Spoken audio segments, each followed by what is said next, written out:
Imagine firing yourself from being the scheduler so that you can finally step into the role of being a CEO. Now, imagine a system that takes your messy brain dump and instantly converts it into a high-performance roadmap, saving you at least 10 hours of admin work every single week. It's time to stop imagining it.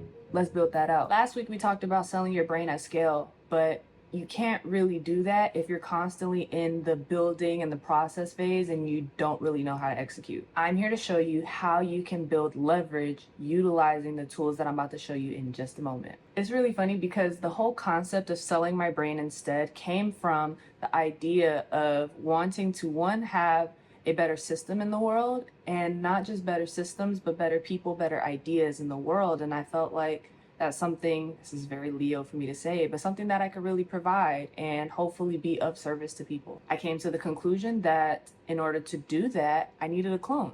And you probably do too. Through this, I built an AI system to run my schedule, but I had to make a controversial decision. I had to fire ChatGPT and hire Google Gemini. Today, I'm showing you the system and the dark side of OpenAI that convinced me to leave.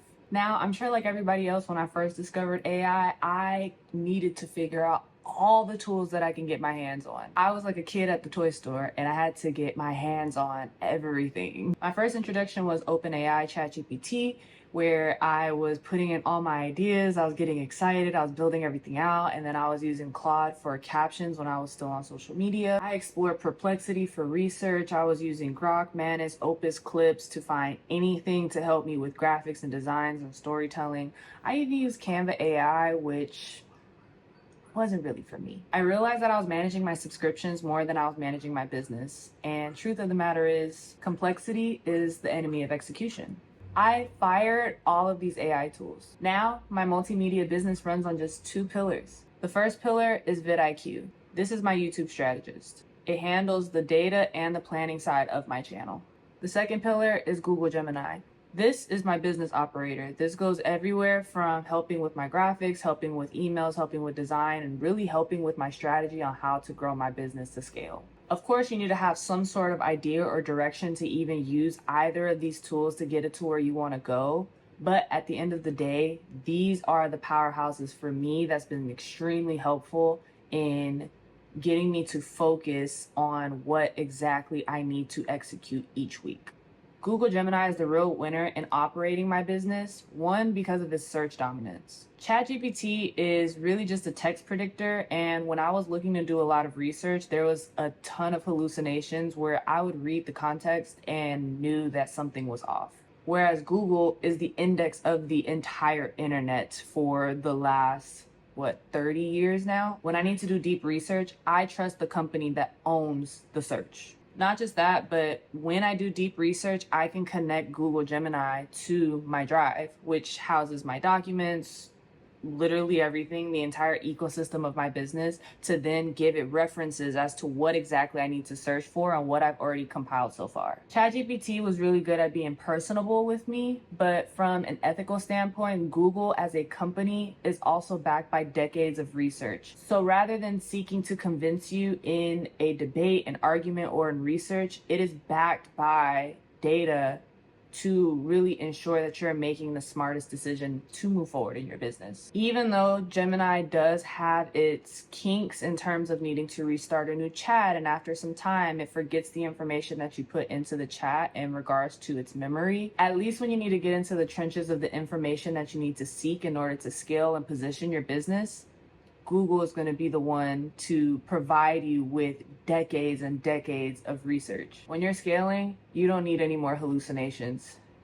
You got enough of that in your head. You really need to get concrete and objective in how to move strategically forward. So with Gemini having the right research, having the context of what you're building through Google Drive, now it becomes an essential tool in building out your schedule. If you don't already know, decision fatigue kills profit. If you're scrambling to decide what to do at 9 a.m., you've already lost. You need to be prepared to execute the moment that you wake up. Here's the prompt structure that you need in order to build the perfect schedule for your day. I'm going to use my iPad here to help demonstrate. When developing the entire context of Google Gemini, as I mentioned before, it does not remember your past conversations. So you do have to provide the full context of what you're doing, or at least document the previous chat thread, put it in a different document to then give back to Google, which I just thought about as well because I've been typing this the whole time. But utilize that, put it down as one of your files so that Google can get the entire context of what you're looking for in the event that you need to start a new thread. So once you do that, here's the formula on how to develop that prompt. So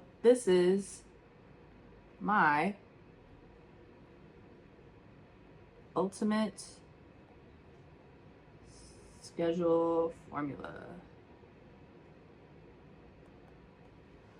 All right.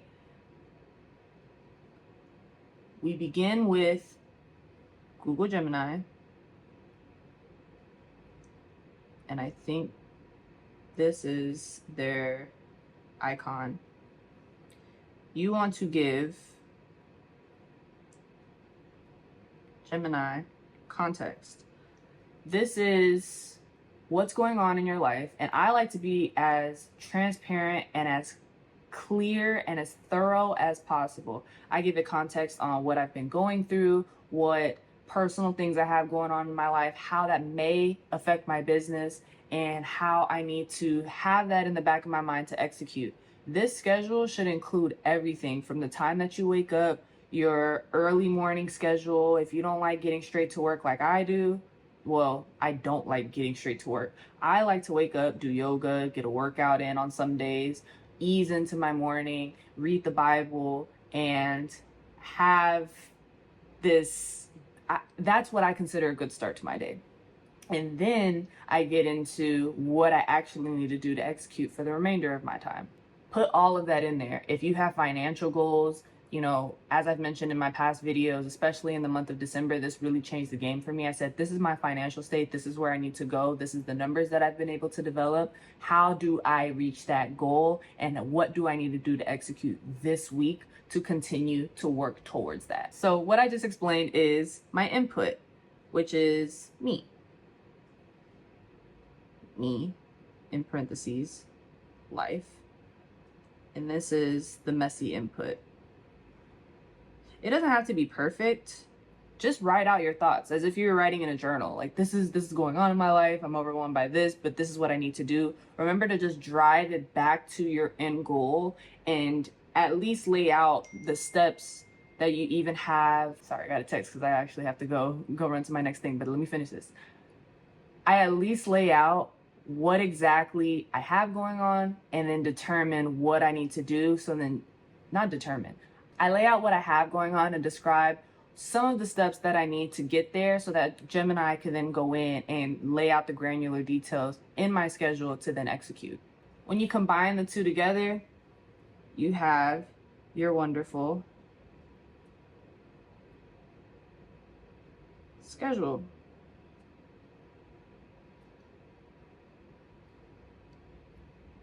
And this becomes your output. In order to get the right output, you let Gemini know, now that I've given you the full context of my life, now that you have an understanding based off of the documents that I've shared with you, provide me a detailed schedule, which is hour by hour, of what I need to do each day for the next 3 days, and also provide me an outline of an overview of what I need to complete in the next 2 days. The reason why I only do 3 days out is because things can change. You might not complete something within a given day. It might have taken longer than you had expected. Something might have come up. You want to be able to pivot and be adaptable to all of these changes. So by having it 3 days out, you at least have an idea of what you need to complete. And then for the last 2 days, by having an overview, you know exactly what you need to get done. But if you do need to add something into your schedule, you have the flexibility to do that and say, hey, I didn't get XYZ done. Can you help me implement it into these final 2 days? What do I need to adjust to make that possible? This has been a game changer in how I have been able to execute, because rather than just having a list of to-dos and not time blocking exactly how to get those things done, now I am able to really move forward and track exactly what I've been doing. And having Gemini as an assistant, it has been extremely helpful to then document my progress and be reminded of what I've mentioned before of my goals. It's a huge accountability partner. So in the instance of December, I mentioned that I have financial goals that I need to achieve, and if I didn't complete that, or I didn't finish those tasks, Gemini comes back and tells me, hey, these are some of the things that you haven't done. This is what you need to do in order to make that happen. I mentioned a lot about tools, features, context, and results that you get from not each of these, but specifically with Gemini, but really the features aren't the only reason why I made the switch from ChatGPT to Gemini. As a business owner, you need to know exactly who you're getting in bed with, and you really need a stable business partner. I recently saw a report about how OpenAI is handling its critics, and it was disturbing. As of October, OpenAI had finally stepped out of a legal case with the New York Times in terms of data breach and the information that it's providing, because one of the biggest concerns is that OpenAI has been helping a lot of users with unethical practices, and they needed to utilize the data that we have been providing to its platform to back their legal matter. Once that was finally lifted, they then changed their structure of the entire business, where they are now seeking a finder's fee for any business that comes up out of any of the prompts and threads that you created with OpenAI. To build on that, there was a video that I saw by Tyler Johnston where he began digging and asking questions on a matter of OpenAI safety. Not only did OpenAI ignore him, they sent aggressive legal subpoenas demanding that he sends over all of his emails and text documents of OpenAI. This reveals something incredibly stark when it comes to OpenAI. They are legally bullying and silencing the people that question them. This now, as a business, becomes a platform risk. As a business owner, you have to ask yourself, if a company is willing to legally intimidate nonprofits and grieving parents just to maintain control, are they a safe place to house your business data? What if they decide to change their terms and services, which they have, to decide your business model is the problem, or that they now have ownership of your business because their finder's fee can take ownership of your business of up to 50%? As soon as I discovered this, I exported all of my data from ChatGPT and immediately deleted my accounts. The reason being is because once you've deleted your account, once you delete the thread, they can house the data for up to 30 days. But once you delete your account, they cannot associate who that thread belongs to, because then it becomes anonymous. The account doesn't exist. Now, I do have a personal account that I've kept and maintained, and after this 30-day period, they should not have that data. So if they do decide to come back with legal action, I can have the proper protection in place because I've documented everything based off of what I've inputted in a ChatGPT and what they do and do not have ownership of in my business. Most importantly, I want to build a business on tools that serve me and not just platforms that bully their users. This is also why, while I love Gemini, there are a few gaps that I've noticed, and I'm building an AI digital product of my own, which I am excited to share with you very soon. But all in all, this is why it was important for me to diversify from ChatGPT, do my proper due diligence to explore what's the best platform for me in this moment, and now develop a platform of my own that hopefully can serve you all as well. To build sustainable businesses, you need sustainable systems and partners that you can trust. I hope this video has helped you and provided you with more wisdom on how you can continue to move forward with your AI toolbox, and I look forward to seeing you in the next video.